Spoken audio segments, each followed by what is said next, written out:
you want to be a lawyer, you want to be a doctor, yeah, you need your education. You need to study business, marketing. You don't need the only thing that like education. college really teaches you is like consistency and to stick with something long enough to like prove to be successful. You'd be surprised. People are buying houses at the airport. So for me, I started building a portfolio and I got up to 5 before I realized that it was a complete separate business that I wasn't like ready to build.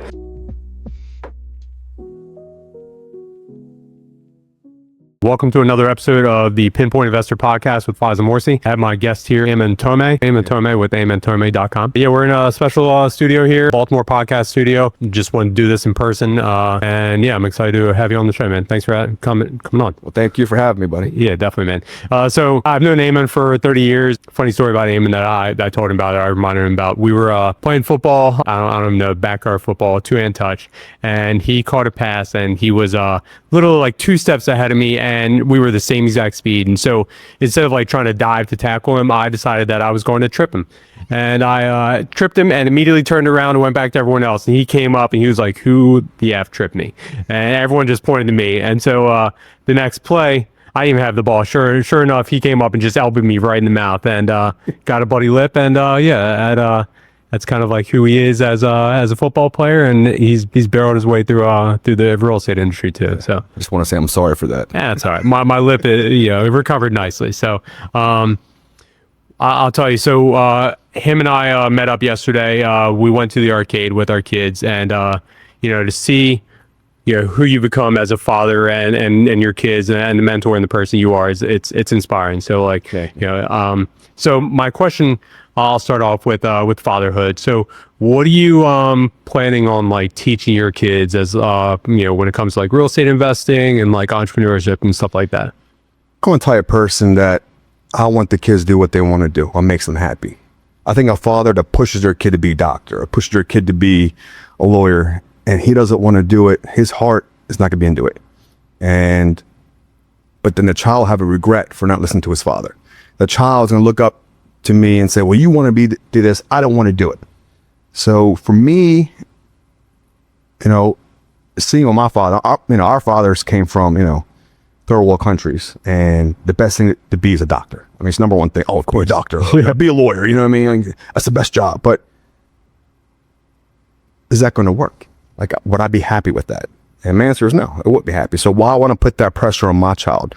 Not that my dad gave me pressure. He just always wanted one of his sons to become a medical field. Of course. No one did it. Yeah. My sister's a pharmacist, my other brother was in physical therapy, a therapist, and I was just in business. I didn't, I don't like blood, dealing with that kind of stuff. I don't like, so when I see my kids, I want them to be happy what they want to do. And that's the biggest blessing for me. They're happy, they're excited, they wake up every morning, go to work and do that job. I'm happy. So that's kind of how I look at kids right now. What values or even like the way your dad raised you or your parents raised you, are you planning on instilling onto your kids?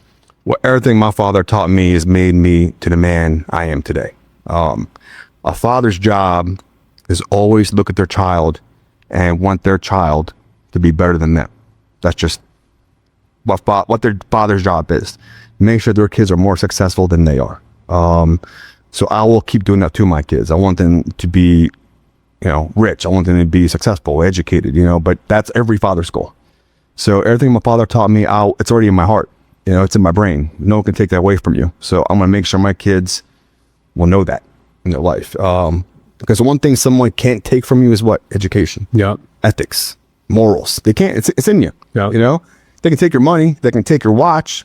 They can take your ring, maybe your Air Force Ones, but they can't take your education or your values or your morals. Agree. So, yeah. It's solid advice. Yeah. All right, let's talk professionally. So, we kind of like lost touch over the years. Even though I've known you since you were a kid, I think after high school was kind of like when I lost touch with you. So like you went to like Boys Latin private school, great school around here, and then went to Stevenson University. What'd you major in Stevenson? Business information systems. It was like mixture of business and computer programming. Got it. Which I use nothing today. Yeah, of course. It's so obsolete now, but main thing was business. Okay. Do you want your kids to go to college?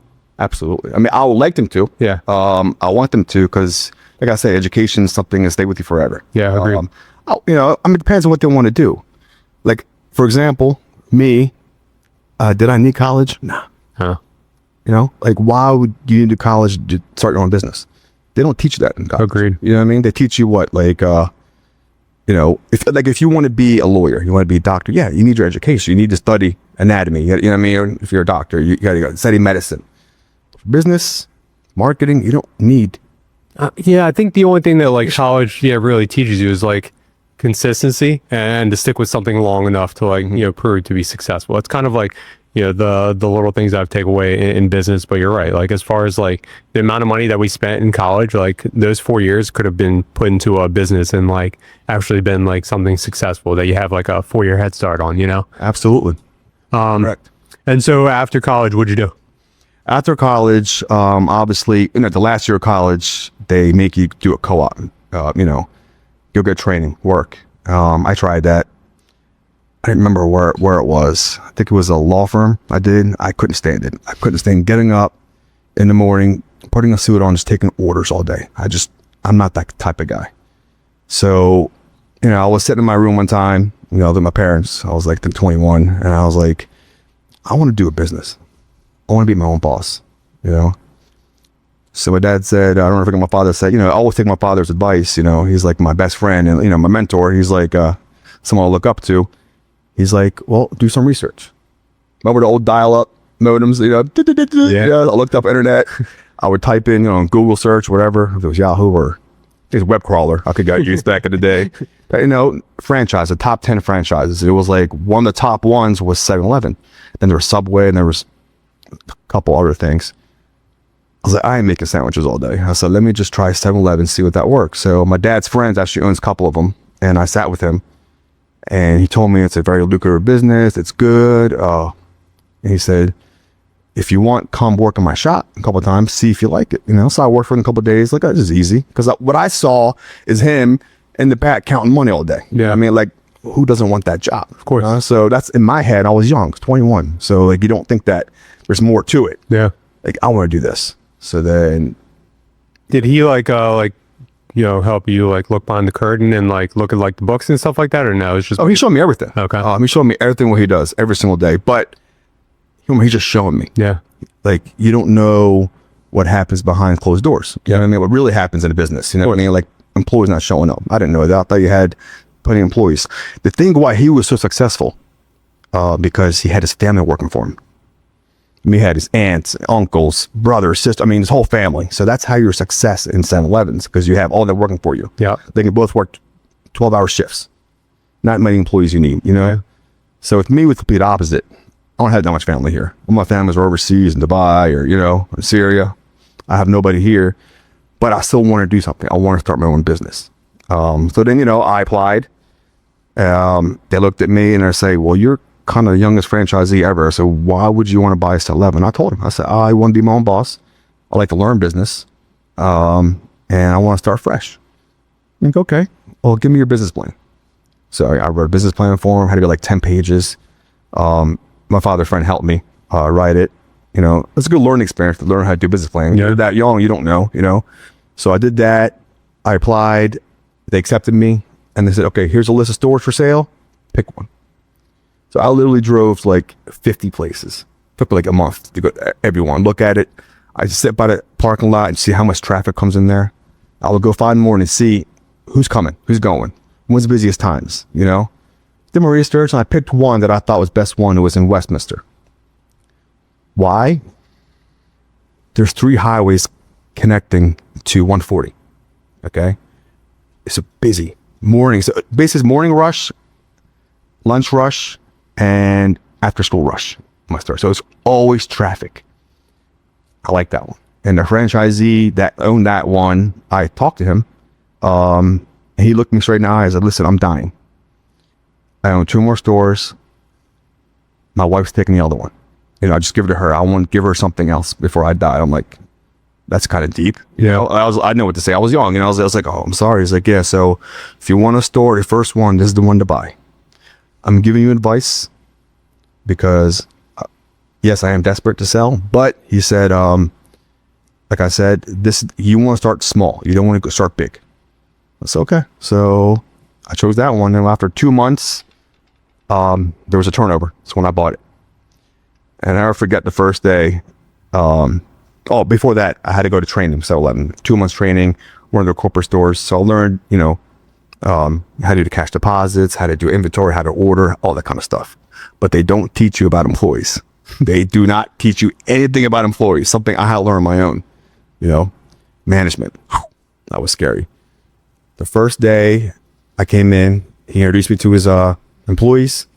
It's like, this is a new franchisee, Eamon, and some of these employees were older than me.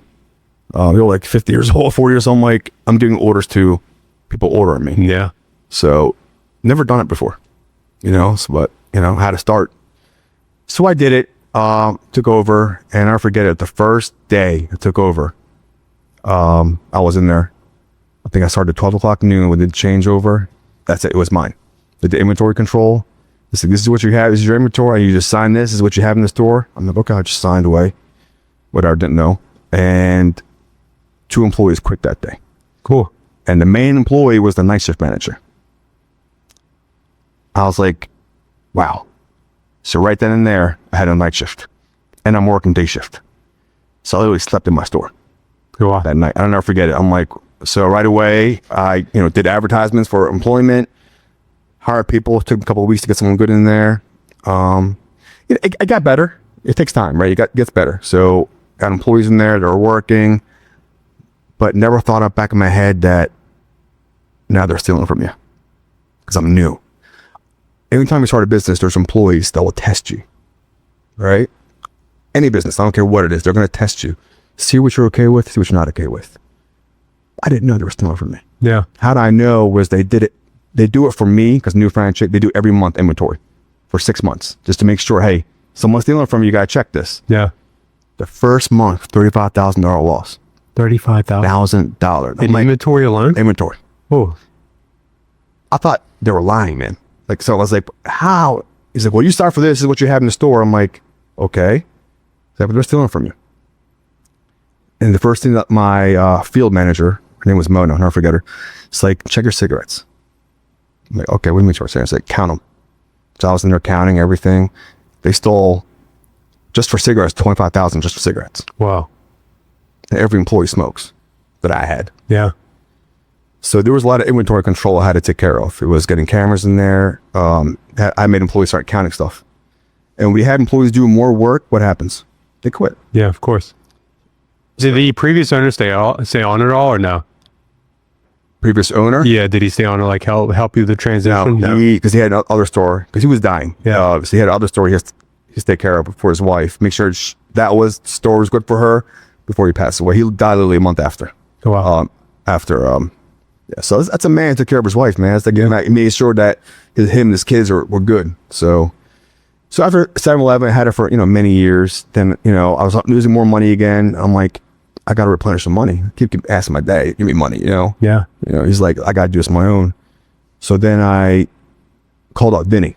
Vinny owned, good friend of mine, he owns bail bonds. He opened up, it's called Got Bail. And I asked him, hey man, I need to work, I need some money. He's like, all right, well, hop on, go get your license. So to be a bail bondsman, you need to have your property and casualty license. It's a license, you get it. Same way if you want to sell cars, you want to sell insurance to cars or home insurance, you gotta have that license. Gotcha. It's a Maryland thing. So I was okay, so I went and got it, passed the exam, and I started working for him. I would literally take that money I was making and put it back in the 7-Eleven. That's all I was doing. It's crazy. For years.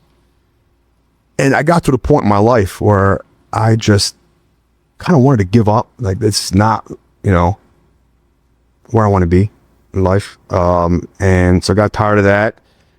And like my dad, listen, I want to sell this business. Had it for 11 years now. I want to sell the business and I want to start something else. He's like, you're a man now. Do what you want. I'll support you. You know what I mean? As a father, I'll push you to make sure you do it. So I sold that. And I told Vinny, I'm leaving the bail bonds. I'll stay a little bit for him and help him out, whatever. Then I'm leaving. And then I started researching what's the next big, what's the most lucrative business now? It's insurance. Yeah. Then I got involved in insurance. Insurance? Okay. Yeah. What type of insurance? It was a State Farm agency. Okay. So I had my own office through State Farm. And it's the hardest to get into. Like, I can go call right now, like, earring insurance. They'll put me on. I can call Allstate. They're begging people to come on. State Farm doesn't want everybody. They want the best of the best. And I learned that the hard way. They go through a lucrative background. They make sure your credit score is great. They make sure you have like own this property. They do extensive background checks on you and make sure you got a college degree. They do everything. And they liked me. Went to 3 interviews. First one was like 2 people. Next one was like a corporate panel. I don't know who it was. They liked me, and they go to the 3rd round where I had to do a presentation from the whole corporate like leaders. And that was kind of like nerve wracking. So I did that. I told them how I'm going to start the first day. What am I doing? My marketing strategy, how are my employees, what I'm going to do, where's my office going to be, all that kind of stuff. So they did that. They liked me. And I took everything that I learned from Vinny, from his marketing, from bail months, and I used that, and they loved it. Smart. So I just, because anytime in life you're with somebody like a mentor, you always want to take the best advice from them. Agreed. Everything. Like there's one guy who's very famous, I forgot his name. He said, show me your friends, I'll show you your future. So I'll make sure my friends, I can learn from them. I can learn from you. I can learn from everybody else. You know what I mean? I like to learn from people that will inspire me to do more. If you hang out with idiots, you're just gonna be an idiot. Agreed. That's how it works. If you hang out with a junkie, you're gonna be a junkie. So I always like to learn from other people and hang out with people that are successful, because you're gonna learn something from them down the road, and that to me is what makes people become who they are. Agreed. Yeah. And so, you started State Farm agency right around like 33, 34? I was about 34. Okay. Yeah, 34. And so how long did you have that for? I had that for, I will say, maybe 2 years. Okay. Okay. But let's go back a couple of years. So when I had my 7-Eleven, I wanted to buy my first house. I was 22. So I went out, called this agent. Her name is Gail. I'll never forget her. I said, listen, I want to buy my first house. And she's like, oh, let's look around. I said, I want to be close to my parents. You know what I mean? Just, I want to be close for anything happens. So then we were at Bosley. It was Bosley Avenue. There's a townhouse. It belonged to an old lady. She was going to go to a retirement home. Never forget it. And when I walked in the house, she pulled over. Old ladies have these weird, ugly furniture, like the green cover, Yeah. And her curtains were like 100 colors. And then she had this ugly, I never forget it, ugly, thick rug or carpet. But she cut it and she turned it over, and it showed a beautiful hardwood floor. Oh, nice. It was gorgeous. I'm like, wow, okay. She told me that she lived there. She was the first buyer, lived in the house forever, and she's going to nursing home. I looked at my dad. I was like, I want to buy this. It's like, all right, you got the money now. You go do it. Nice. So I got my first house. I was excited, but I was like, you know what? The neighbor came up to me and talked to me. He's like, you know what you should do, man? You should rent it. I was like, why? I want to live in it. He's like, nah, rent it, man. You can make a lot of money renting these places in Towson. It's like, you know what? I'll do it. I rent it for like $3,000 a month in Towson. Nice. Yeah, it's like, that's easy. It's like, take that money. So I'm like, I could start a business this way. Just, buy properties, rent them. So I bought the first house, rented it in 2007. I think I bought it.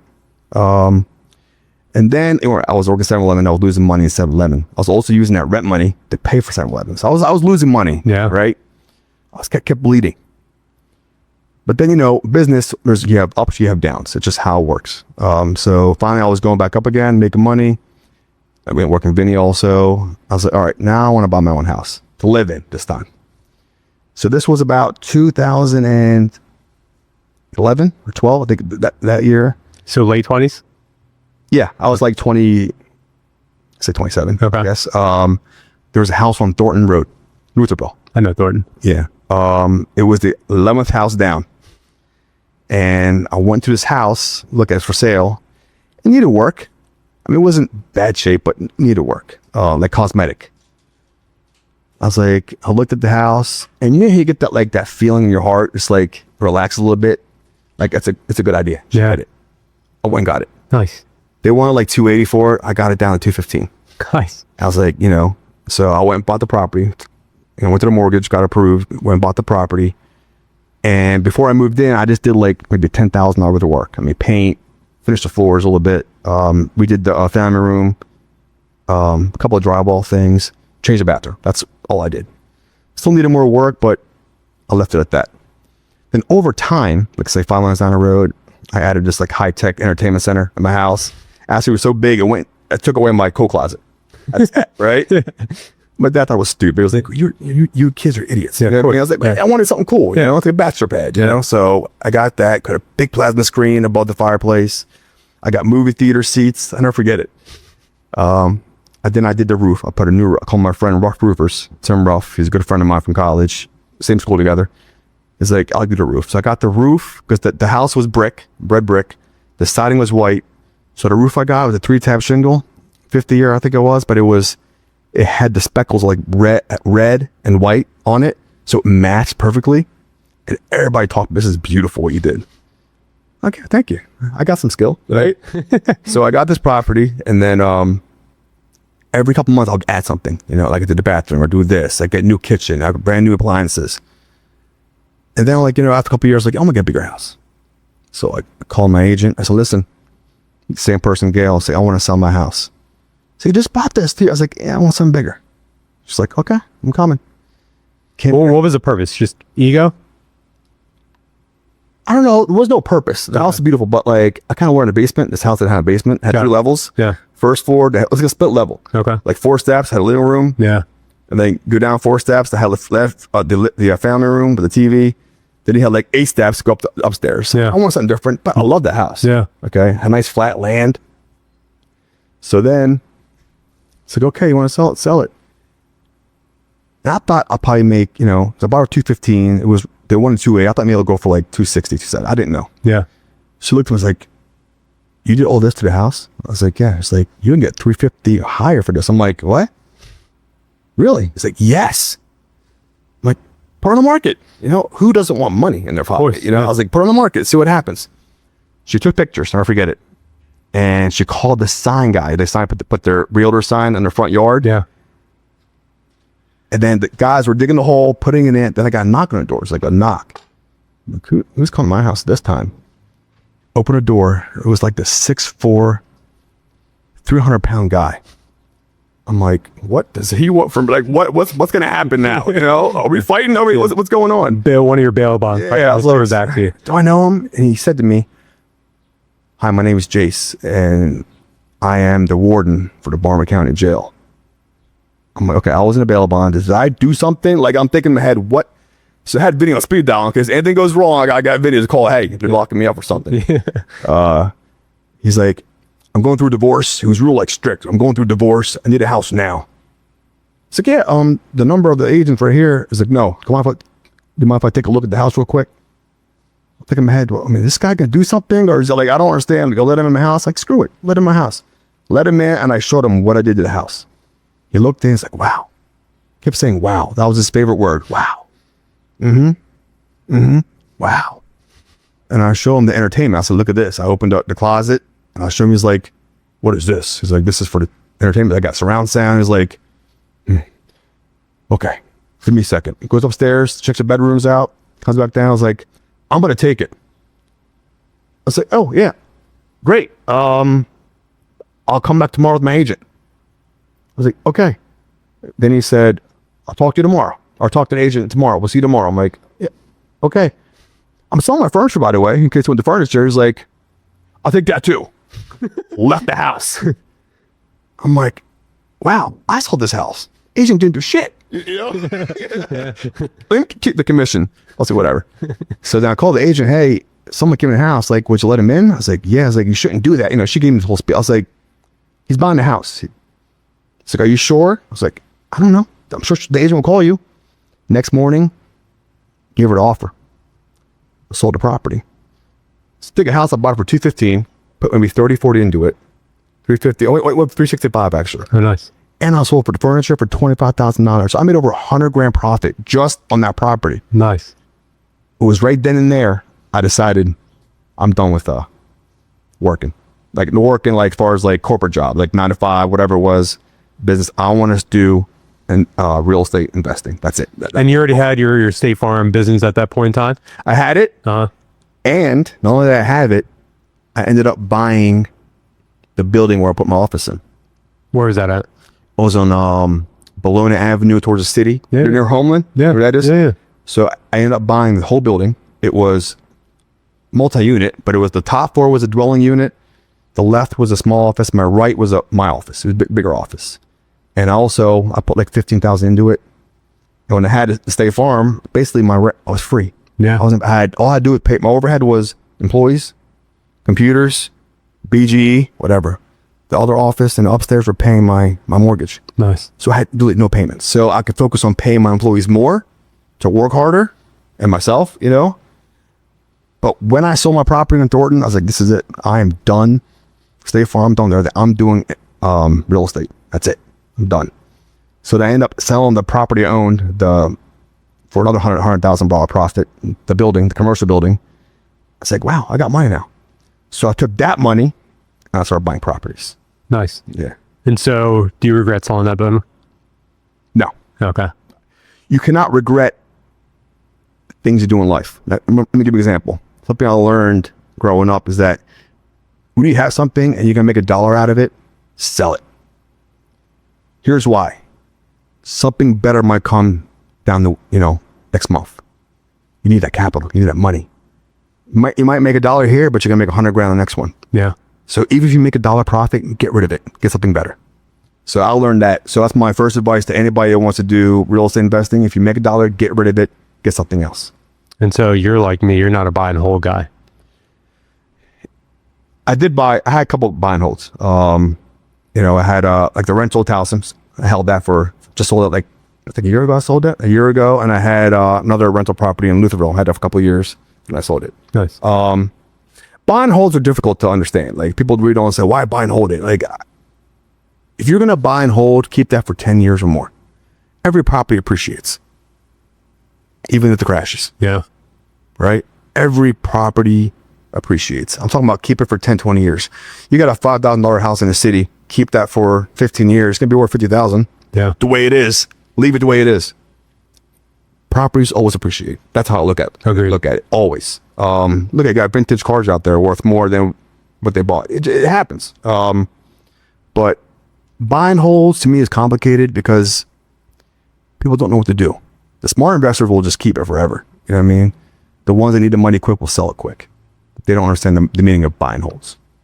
Makes sense. Yeah. So for me, I started building a portfolio and I got up to 5 before I realized that it was a complete separate business that I wasn't like ready to build. Mm-hmm. And then I just sold them off because I had 3 of my places stop paying all at once. And so I was bleeding like $3,000 a month for other people to live in my property. So it just didn't make any sense. All right. And so that's kind of like when I saw what you were doing, just on like social media. I saw you started like flipping. You were using Ryan at RNC Capital, RNG contracting, and the product that you were putting out was amazing.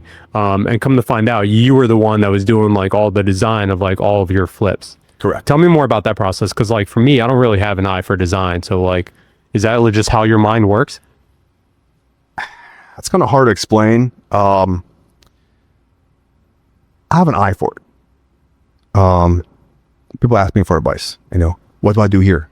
What color floors should I do? I like to match everything, right? Like I'll match the sofa with the drapes. I'll match. You know what I mean? I do the flooring, whatever color is in let's say you did hardwood floors. You did like a certain kind of coat on it. I'll use that. I'll make sure I match it on the granite or some same color. Like I like to match. People like that. Yeah. I just have an eye for design, like color schemes. I don't know why. I just have it. Like it's just something that's a gift, So you asking me to talk about RNG and like how I met her. So Ryan is one of my old friends. She's awesome. Love that girl. She's great. Someone you can trust. I was her first client. So when I started this business, when I stopped this State Farm and then I had all this capital, I want to reach out to other investors. Other flippers, what you call them, real estate. And man, I met some scumbags. I've met some horrible people. I've met people you just can't trust. Yep. And when you're young, and that's I was young, but when you're new at something, you kind of want to take advice from people. Like, hey, what do I do? Hey, how do I get started? Hey, So then, like I did my own rehab, like, Thornton Road, I thought I was an expert. I'm not an expert, but I kind of knew the gist of it. You know what I mean? I talked to Ryan. She introduced me to some people. that everybody knows in Baltimore that he's a horrible person. He stole a lot. Everybody knows that guy. I'm not going to say his name. So I met with that guy. He's like, oh, we should buy Greektown. I'm like, Greektown? I don't want to go to Baltimore City. I'm going to stick with my neighborhood. Lutherville, Towson, Hunt Valley, like almost my area. No, this is where it's at. And don't use your money. Use hard money. Like, I had the money. I can buy the properties cash and pay. Why do I? No, that's the whole point of investing. You need other people's money. So my dumbass did what he did. I went and got a hard money loan, not knowing I had to pay all these points. Interest rates were like, I don't know, like 8, 9, 10%. I forgot what it was. And but I thought, hey, if I'm gonna start, if I make a mistake, I have to learn from it. So I just did it. Bought 2 properties on Greektown, and Ron was the one doing the rehab. So did the projects. We did 2 of them. I made money. No. I think I made like 10,000 one property and 5,000 over a 3-4 month period. It was worth my time. Why I lost money? I could have made 20, 30 a piece. Why? It's just hard money. Hard money took my money. I was like, I'm an idiot. I had the cash with me. Why don't you use my cash? Yeah. But you try to take people's advice, and they screwed you over because they're making money off the hard money. They're making money off you buying the property, and they're wholesaling to you. They're making cash on the side. So I learned my lesson. I don't lose. Don't make you no more. I said, I'm doing my way. So I fired him. I said, get out of my face. I said, you're not worth my time. So I called Ryan, and I met a girl named Sabrina Shelley, my business partner now. And I said, you're going to leave these 2 people. They're clowns. They're liars. Or we're going to form together. We're going to become together. And they all agreed. So I used Ryan for those 2 houses, but then she went out on her own. Very proud of her. And then I did a house in Lutherville. Suburban Greens. That was the area. That was the one that I remember. Yeah, Suburban Greens was a hot property. So called Ryan. She did the work. And actually, how I trust Ryan so much, she made some money, I think, Lehigh, but she lost a lot of money on Suburban Green. And not once did she tell me, hey, I lost money. I learned from her people, told me. And she never asked for money from me. So I gave you a price, I'm going to honor it. That's awesome. That's how I trust her. And so what happened was she was inexperienced. She gave you like a certain. She was new. She wasn't inexperienced. It happens. Man. Like when you're new with something, you're going to lose. It just happens in life. It's part of the learning process. It's part of learning. Yeah. She got lost. Like, I don't know how much she lost, like 5,000, 10,000. She lost money. But she came back, man. And then happened to her again. She lost like $200,000 for somebody stole money from her. So she subcontracted out. She came back on her own 2 feet, man. Yeah. I give respect to people like that. And that's why I have a huge amount of respect for her. She's a hardworking woman. And she never let me down. Not once. Ever in her life let me down. I can give her all the money. You get to pay the contractors like 1/3 of the price. Yeah. That's the law, with the MHIC. I can give her the whole thing. So hey, Ryan, do it.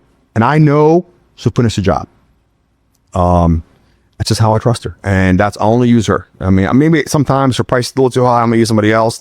But her prices are good for her. She's not over expensive. She's not cheap. She's right there. Agreed. And I like her work. And you tell her something, she gets it done. She put the light in the wrong area, she'll fix it for you. That's how she is. And I built a huge reputation with her. I trust her. She trusts me. And she does all my projects for me. Every single one. She's done. But there's one time, I bought a house on Colebrook. And she did it wasn't her. I used somebody else through a broker's office that said, do the job, So I used them. And they kept saying they're a man and God, whatever. And I was okay, well, let's go. It's always those people that as soon as they mention God, mention God, I'm the type of person, if I see that you need help, I'll lend a hand. Yeah. That's just how I am. Like, I'll give you a shirt off my back if I have to. Like, I will give money if you need it. I'm gonna give him a chance. So I gave him this house deal. He was like, yeah, we'll get this done give me a month and a half. It's okay. And this came from the broker's office. They actually work for the brokerage office. Right? I gave him the money. I gave him 15,000. Then I gave 15,000. He did some work, but then he said he's doing another project. He'll be back another week. I was like, whatever. Hey, I need 10,000 for more materials. I was okay. Well, here's not 10,000. Now I'm getting like skeptical. Like something's up here. Oh, by the way, we did a mold check. You got some mold. And I'm like, give me the mold sample. Let me take it to the proper person. Oh, don't worry, we'll take care of it. I said, nah, give it to me. Oh, I'm not there. I had to leave. Something was up with this guy. Then he didn't show up my projects. Basically, he stole like $30,000 from me. And I gave him a chance. I'm the type of person, I give you one chance, maybe a second chance, and that's it. We're going to war. So he left, didn't call me back. So, okay. Went to the police, got information, went and hired a top lawyer. They go, oh, we're going to get him. He has his license from the MHIC, which, right away, there's a guarantee fund. $20,000, they gives the maximum, and then we'll get the rest from him. All right, whatever. Went, sued him, went to the court, MHIC, won the case. MHIC gave me $20,000, and then I sued him for the rest. I put the lien on his property. And then there was interest on that. So I'm getting more than what I paid him, whatever, it was. And then he had to sell his house, or he had to get refinance his house. Guess what? The bank called me. Hey, there's a lien on the property. What does he owe? So I gave him the calculations of what he owes me. Sent me a check after a week. Oh, nice. So I got paid. So I give people chances. Yeah. That's it. So I'm in a similar situation right now with the contractor. So were you able to sue for the full amount of the project? Full amount. I wasn't even get the money I paid the lawyer, and the lawyer cost money. Yeah. You know what I mean? So I didn't get that, but I don't care. I will spend double the amount just to hurt you. Yep. Because you tried to hurt me. Yeah. And it didn't work. You know what I mean? You delayed my, my rehab, you delayed my work, my house, but I'll get you back down the road. Yeah. You know what I mean? Like, I will find you. I will go after you. That's what I did. That goes for everybody. I'm doing one right now in Dubai. I'm suing an agent that took my commission, and I gave him a chance. So I hired a lawyer. I had to meet with the lawyer on Monday. He's like, this guy is the biggest idiot I've ever seen. Because in Dubai, I think we went ahead of ourselves, but in Dubai, there's rules. If you're caught, if you have a court case or you have anything criminal, they will freeze your visa and you can't leave the country. So this guy put himself in a real mess. So, all right. And so let's go. All right. So flipping houses, how do you end up investing in Dubai? So like, I know you end up moving there, like were you investing before you moved? Like how'd that work? So basically I was doing a lot of houses here. And every year it was get less and less money I was making because the prices of materials went up, price of the contractors went up, price of the houses went up. And I don't get along with a lot of people here in Baltimore. I basically hate 80% of people here. Wholesalers are a bunch of liars. They inflate the price. They're keeping the good ones, giving the bad ones all their people. I got no respect for people like that, And then when I had rental properties, I would just end up losing money. Now, why? You're supposed to go to the property every, 2 months, check on it, whatever. I was doing that, but they just don't take care of the property. Yep. They don't. If they see like water running down the wall, they'll let it go. They don't tell me. They don't let me know.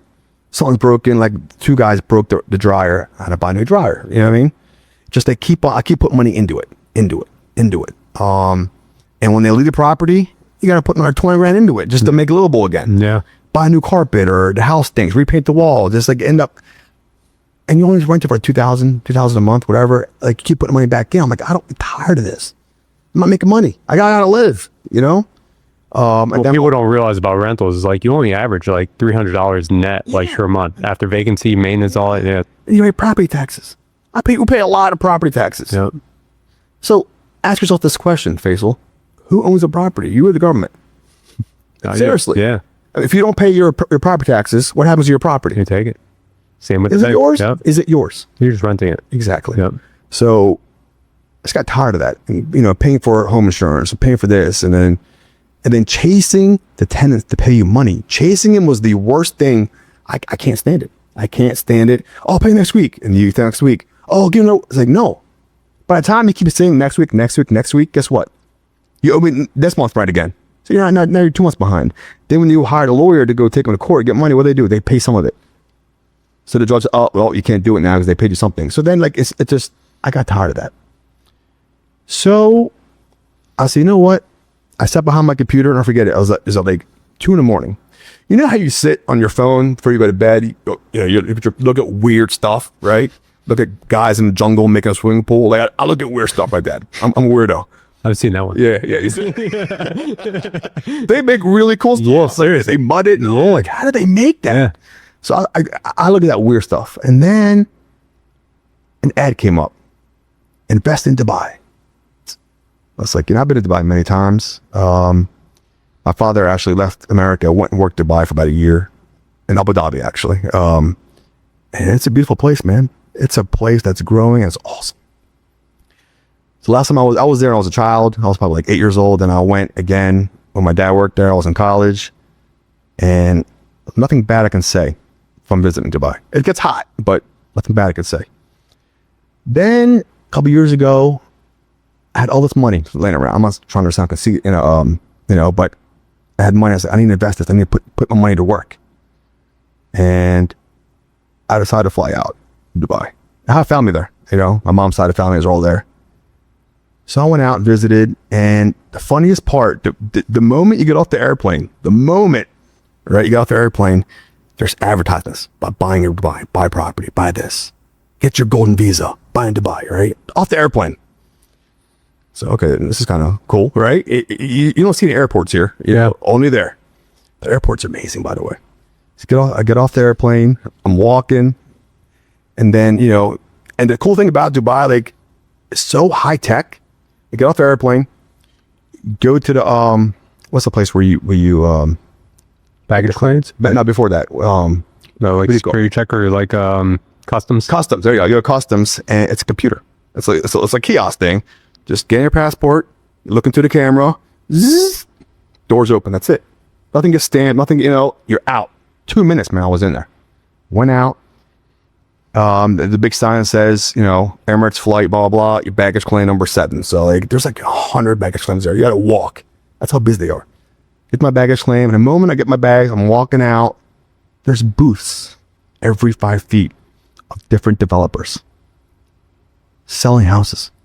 I'm like, who in the hell comes to the airport and buy a house? You'd be surprised. People are buying houses at the airport. Right there. Crazy. It's nuts. I'm like, what the? But I wasn't really there, like, looking at that. I wanted to see more. So yeah. I went out, got a cab. How old were you, by the way?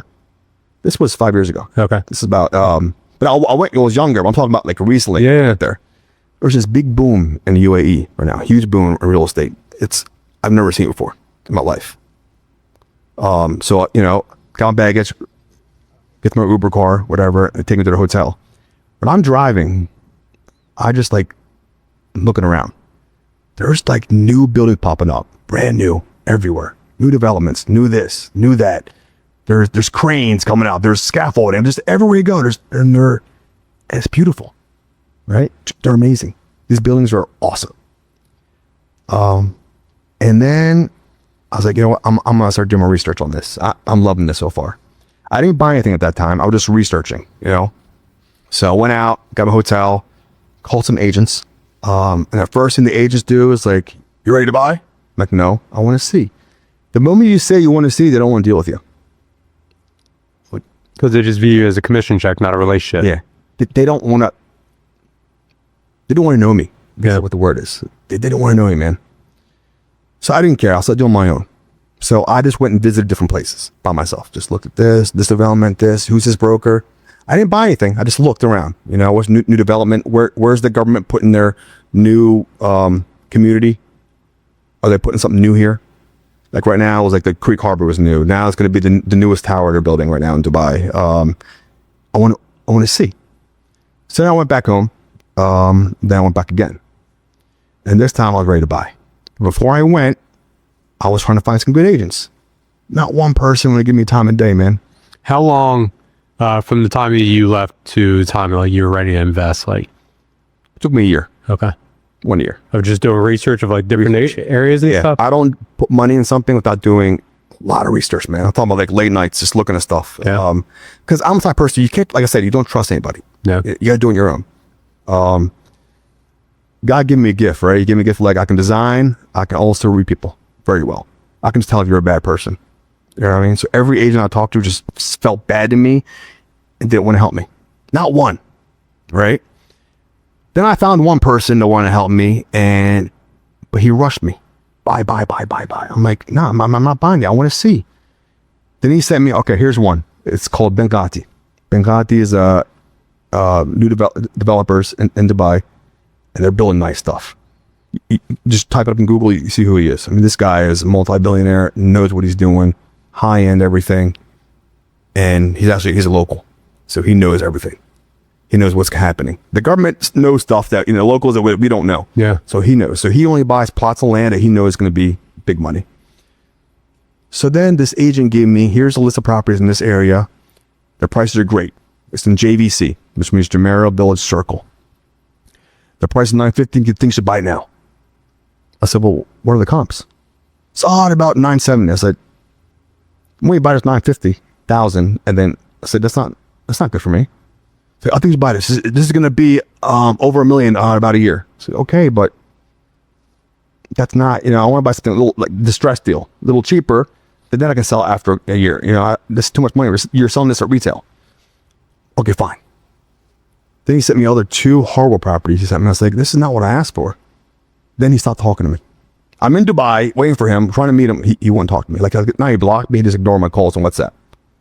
All right. Then I forget it. Some guy called me. Left a message on Facebook. Christopher. I think he was like South African dude. Had the deep accent, but he wasn't a licensed agent. He was more of an advisor. Just someone that worked for a brokerage but couldn't sign the paperwork. And he broke down everything for me. Just talk to me. I asked him questions. He'd answer every question perfectly. And he had no car. He took Ubers everywhere, or he walked. He met me, a couple of properties. Actually, he walked an hour to meet me. I didn't know that until he told me afterwards. He was sweating. He was so hot, Yeah. He took the time of his day, man, to help me. I respect that. He said, listen, I got the same building that you're looking at. I got a buyer. He's in distress. He needs the money. He'll sell for $850. Now, it went from like $950 to $850. It's $100,000 less. I'm like, okay. And I said, okay, can I take a look at it? Well, it's not finished yet. So it's still off plan. It'll be ready in 5 months. What do you mean off plan? Okay, so in Dubai, you can buy off plan properties, meaning basically you can see the design of it, 3D model of it, pictures of it, but it's not built yet. Okay, those are called off plan properties. Basically, it's nothing, just sand. Okay, this is what's going to be in 3 years. Got it. So those were hot. But right now, the problem is off plan properties are the same as already built properties. So, but if I would have bought it like years ago, I'll be sitting on bank, buddy. Bank. But I got in a little too late, but it's fine. So he told me his properties now for $850. I said, $750. Just see what he said. He goes, I can ask him.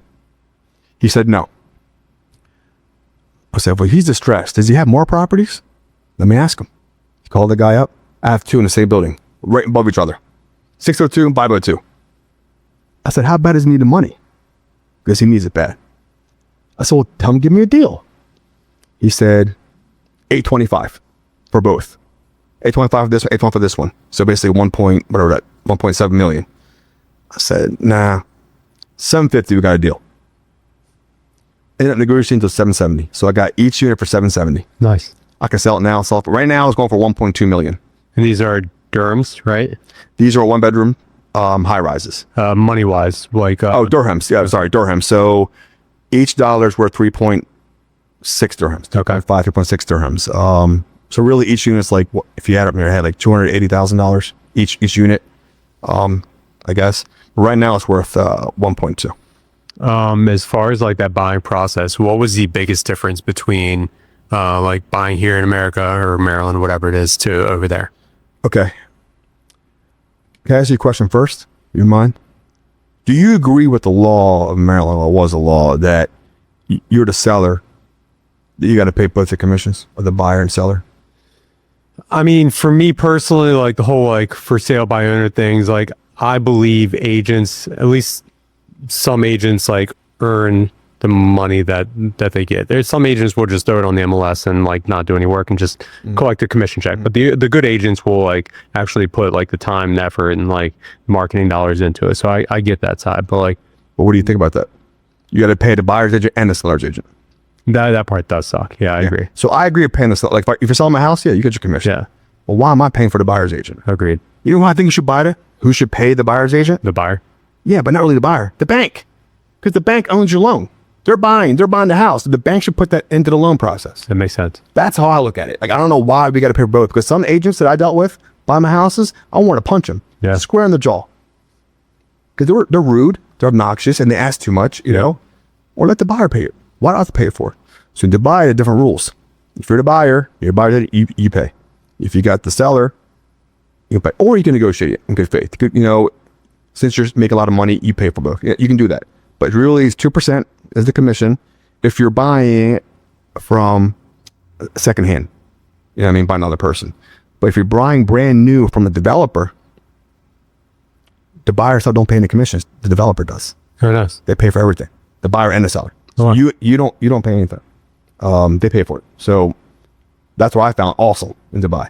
And so, all right, when you say the developer, so like if I'm buying a property and I own it off plan, right? So like it's still not built yet, and I sell it before it's finished, the developer will pay the commissions? No. Or they'll pay for You buy directly. Now, if you buy the all plan, let's say 5 months you want to sell it, then it's called secondhand. Got it. Because you already own the property. It's yours. Yeah. Okay. They give you a title. You know what I mean? So no. But if you buy first time from a developer, they pay the commission. Got it. You know? So that's kind of how it works in Dubai. I love that idea. Yeah, I think it's great. Yeah. You know what I mean? So like I say, all plan and ready properties. So right now on a couple of properties, to be successful in Dubai, what I found out, I follow a couple of agents. A lot of these agents in Dubai are just fake. I really can't stand most of them.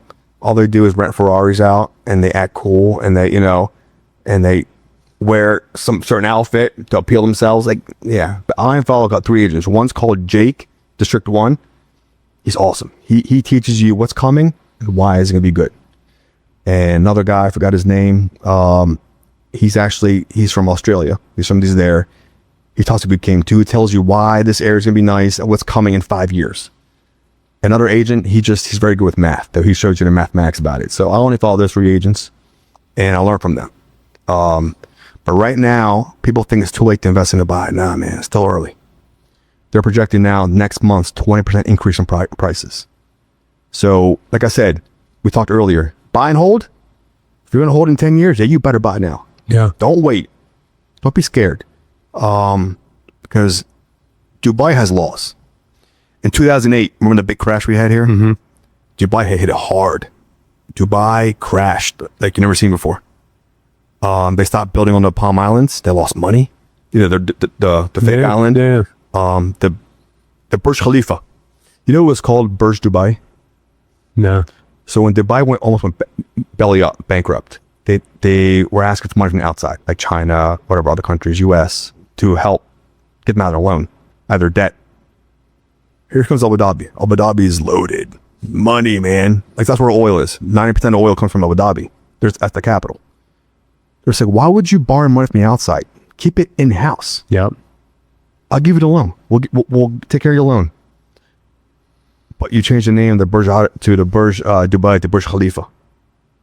Was it one investor that came in and was like... It was, I think the government. The government bailed them out. I don't know who exactly, but they did it. Yeah. That's named after someone. Yeah, yeah. It's the father. I think the father of the late president of Dubai, the ruler.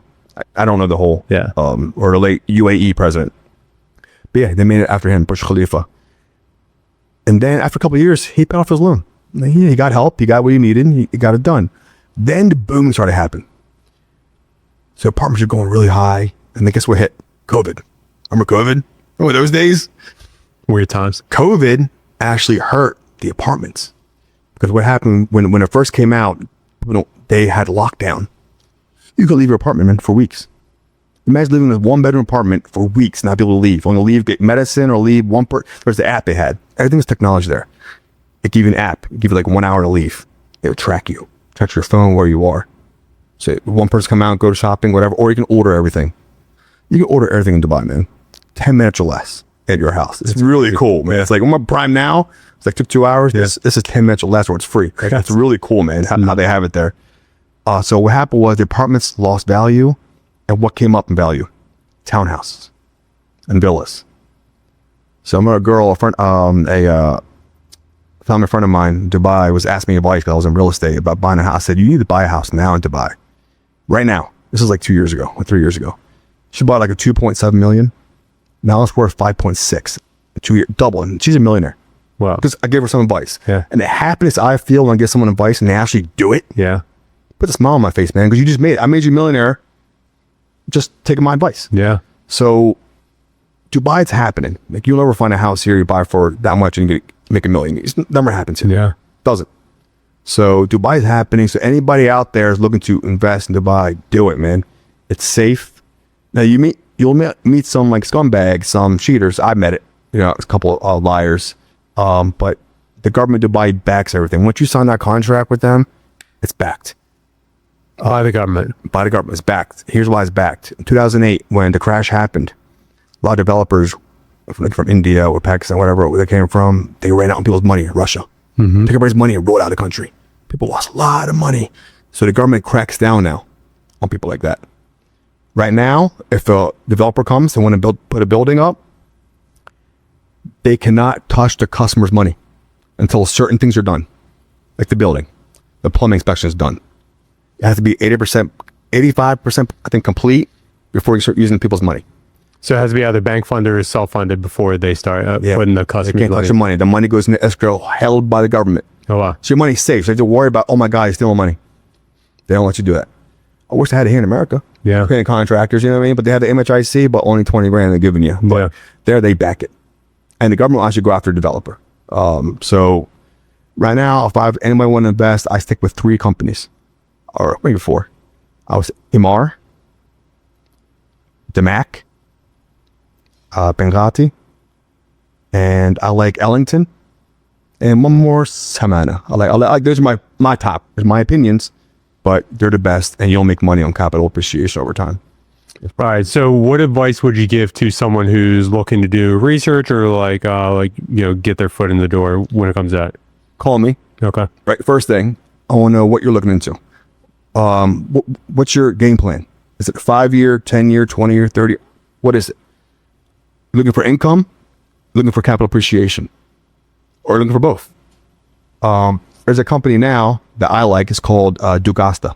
Dugasta is a developer who gives you different options, right? The first option is you buy a property off of us, okay? We'll take it over from you. We're going to manage it, and we'll guarantee you 10% per year in your pocket. Oh, nice. 5 years, and after 5 years, here's your money back. Everything you pay in the property, get it back to you. So your capital's back. Or they have another plan, which is 8% over 10 years. 10-year, that means your money's being held 10 years. And they give your capital back after 10 years. Another one is 10% for 10 years, but they're not buying the property back. You keep it, rent it out, whatever you want to do with it. And they'll handle everything. Because every property you buy, you got to pay what? Condo fees, right? There's a fee. Yeah. It's about $1,000 every 3 months. Not that bad. Okay. It really is not bad. Depending on what size, like 1 bedroom, 2 bedroom, 3 bedroom, whatever, it goes up. But it's not bad. That's all I pay. I don't pay any income tax. I rent all properties out. I don't pay anything. It's crazy. You pay no capital gain tax, right? And the best thing about it is that you own the properties to your name. It's yours, bro. It's not like 99-year lease. It's your house. The government can't take it. Like here, you don't pay your taxes. They're taking your property. There's no taxes there. You pay nothing. So back to the gossip I was saying, there's 3 properties. If you're looking for income, hold it and just get money coming to you, directly into your account, they'll take it. And they'll handle all the management fees. And they'll handle the service charges. So you get 10%. Where here can you find 10%? Guaranteed. Yeah, I mean, nothing's guaranteed. Nothing. Yeah. I mean, I have a tenant. Like I said, I was losing money every single time. Yeah. It's there. It's money in your pocket, brother. It's awesome. Yeah. All right. Time's up with this. So how do people get a hold of you? Reach you, or I'm on Instagram, Facebook. Can I drop my number? Yeah, You can call me at 410-952-6637. You can Facebook me, whatever you want. WhatsApp me. I'm there. Think what else? That's pretty much it. Email address? Email is aymantome@gmail.com. AYMANTOMHE gmail.com. Also, I mentioned 2 more things for investment. You have time or you? Yeah, go for it. There's also a guy I met, if you're looking for investing and make money. His name is Jamie Hatham. He does multi-units. He takes over buildings. And there's a huge niche in America or in Dubai right now that where like the Ubers, the cooks need places to stay. So he makes multi-unit living, meaning like 6 people to a room. Like boarding. Or it comes with boarding. Yeah. And there's a huge need. He does it the right way, the legal way. Nice. You can invest with him. He guarantees you 3 to 4% per month, whatever you put in with him. It's awesome. Great guy. And be careful when you exchange money. Yeah. Be very careful because when I put money from here to there, they ask you, oh, you want to exchange it in dollars? You want it in dirhams? Oh, I want dirhams. They charge you $10,000. You'll lose money. Cool. There's a company called FX. There's a girl named May that I can use. Instead of her the money, she'll give you a small fee, but they'll transfer the money for you. Nice. So any questions you guys have, anything you want to ask me, please do. I'm sure you can have a lot of feedback or questions. We can just have a part 2, I guess. Yeah. So thank you, man. Awesome. Thank you for having me. Yeah. Appreciate you being on. Of course. This is another episode of the Pinpoint Investor Podcast. As always, take a look at pinpointskip.com for our motivated seller data. And thanks again for your time. Thank you, man. Yep. Thank you.